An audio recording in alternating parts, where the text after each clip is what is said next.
Hey everybody, what's up? I'm Dr. Boyce Watkins from theblackbusinessschool.com. I'm in Los Angeles, as you know. We're taking our Black Economic Empowerment Tour, or we might as well call it the Corporate Plantation Tour, because I'm trying to help people get off the corporate plantation. We're coming to LA on the 10th, and then we're going to Kansas City on the 22nd, and we're going to Baltimore on the 28th, and Philadelphia on the 5th of May.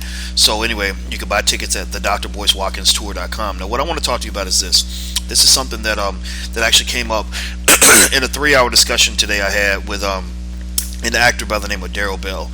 You might remember Daryl. He was actually on A Different World. He played Dwayne's best friend Ron. And one of the things we talked about, and here's the thing, we didn't talk much about him as an actor per se. We talked about him as a businessman and what he knows, what he knew then and what he knows now as a businessman and as a black man. A lot of people don't know that his father was actually he had the first black-owned seat on the New York Stock Exchange. And so when his father passed in the mid-80s, or not mid-80s, late 80s, he actually took over his father's firm and did a lot of amazing stuff with that.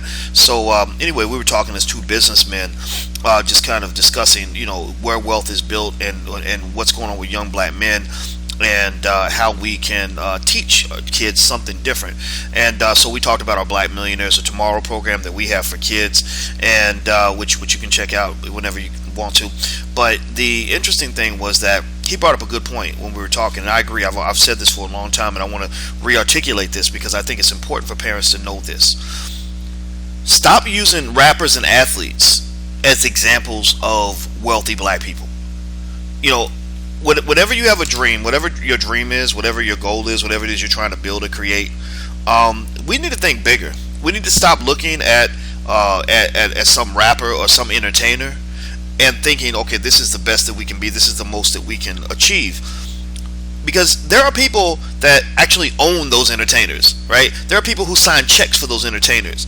There are people who own the studios where our favorite actors make movies. Okay, and a lot of this comes back to some fundamental principles of wealth that we talk about that I want you to really understand the importance of ownership.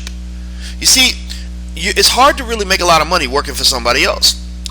In fact, if you're in the wrong situation, you could ultimately become a high-paid slave. A high-paid slave is somebody who has no freedom, but they're making plenty of money. There are a lot of high-paid slaves in our society and in our community. If you want to look at a comparison in terms of wealth, and Daryl made this point, and I'll just hammer it home. He said, we should stop thinking that some athlete or some entertainer represents true wealth. He said 80% of the world's wealth has been generated in Silicon Valley. So the millionaires and billionaires of tomorrow are not on the basketball court. They are in the computer lab. They're not learning how to rap. They're learning how to do engineering and how to develop web properties and how to build, various economic engines through the web and through technology that allow them to own assets that make money while they sleep. If you think that money can only be made when you're working, then that means you don't understand money. Money is not something that you're supposed to always be working for. Money is something that is eventually supposed to work for you. Owners in this country, the people who own assets, who own the means of production, usually have the most power, they have the most wealth, and in many cases they have the highest quality of life because they get to do what the hell they want to do. So the next time somebody talks about wealth, don't talk about LeBron James.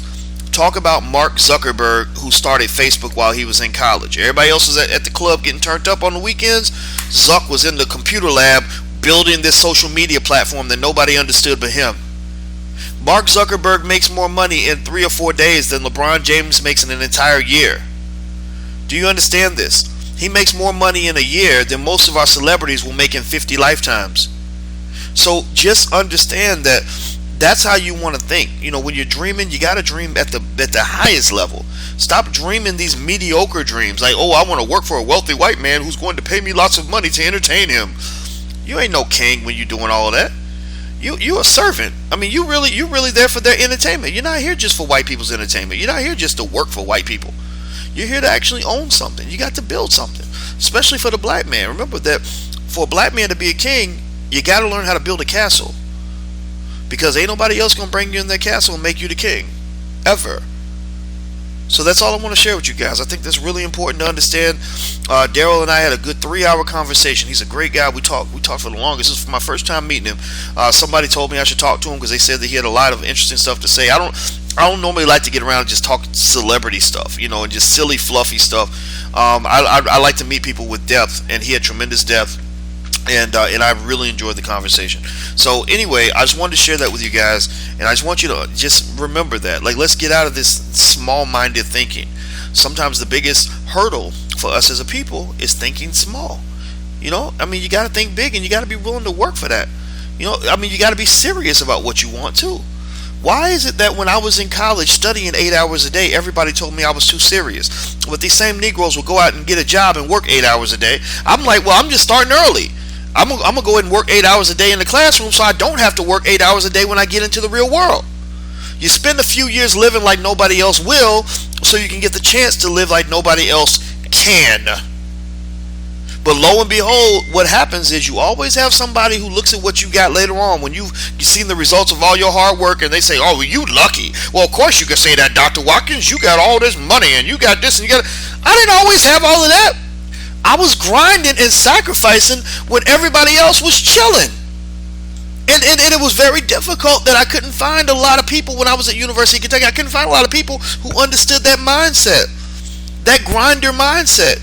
I wanted to go hole up in a house somewhere, do like the guys do, the white boys do in Silicon Valley. I wanted to hole up in a house somewhere with my friends and work night and day to build up our dream that we're going to own so we can have something special. And everybody's looking at me saying, why don't you drink? Why don't you go to the party? Why don't you hang out more? Why are you too serious? Well, because I'm serious about having what I want. Now, I'm not putting myself on any pedestal. I'm not any better than anybody who's watching this video, but I want you to understand we got to shift that culture. Coonery, laziness, lack of focus have no place in the black community in the next generation. We must flip the script and make ourselves into the worker warriors that other people fear.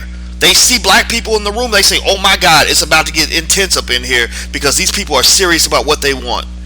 That's what I want to see for the black community, and many of you have that inside of you, but sometimes you're scared to let it out because you're scared that everybody's going to think you're too serious.